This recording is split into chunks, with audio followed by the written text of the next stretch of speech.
fond du peuple. Parce qu'il y a les lectures, il y a deux prismes de lecture. Soit tu vas sur les clans, tu fais ta lecture, soit tu vas sur Google, tu fais ta lecture. Moi, je viens du peuple et je fais ma lecture.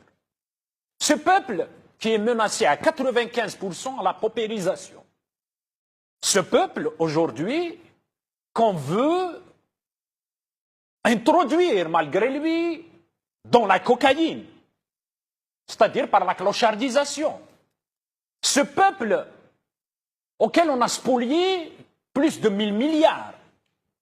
Ce peuple dont aujourd'hui 35% sont au chômage. Ce peuple aujourd'hui dont 7 millions de retraités vivent sous le seuil de pauvreté.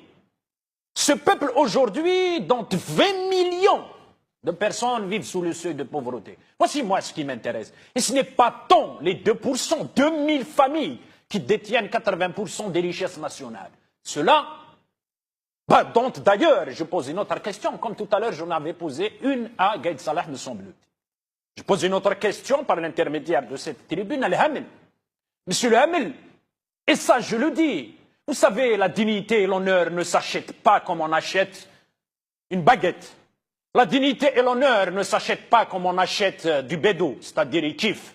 La dignité et l'honneur ne s'achètent pas comme on achète de la drogue.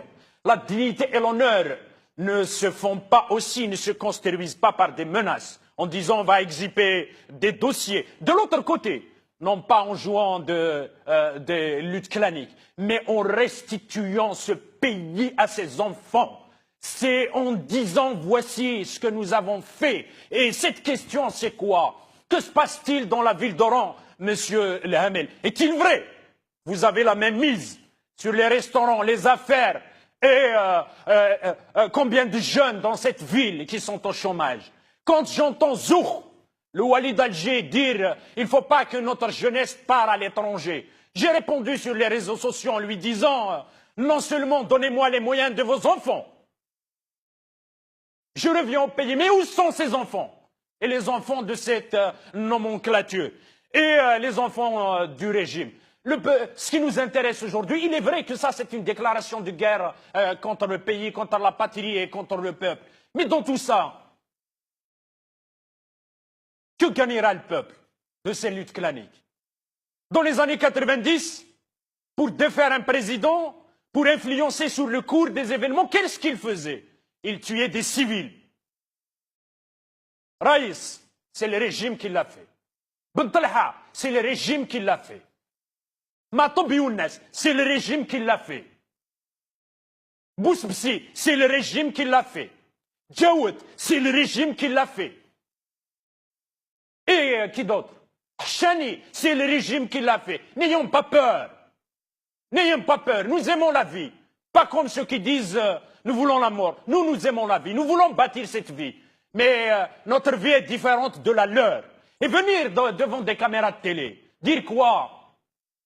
Qu'il n'y a pas que moi qui est corrompu, vous êtes tous corrompus. Et le courage, monsieur le Hamel, de brandir les dossiers.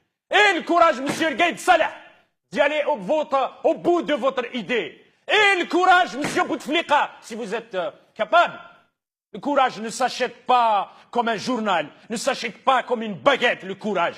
Le courage, c'est une construction. Ce n'est pas tout le monde qui peut avoir le courage d'un sacrifice suprême comme à Ben Ramadan, Kirim Belkacem, Hussein et Ahmed et tant d'autres. Et ce courage aujourd'hui, ce n'est pas ceux qui ont spolié les affaires du pays qui vont l'avoir. Je suis en colère, oui, une colère saine, oui. Je suis sur un plateau et je postionne Pourquoi? Parce que ça, c'est une déclaration de guerre contre le peuple et contre la patrie. Et ce pays ne leur appartient pas. C'est pour cette raison, nous mettons en garde, et ça c'est très dangereux, nous mettons en garde la présidence, le commandement militaire, le Moukhabarat et ce qui reste des sanguinaires du DRS. Qu'aucun cheveu d'un civil algérien, du fils de la patrie algérienne, ne sera touché dans le cadre du rééquilibrage clanique. Vous voulez vous entretuer, entretuez-vous.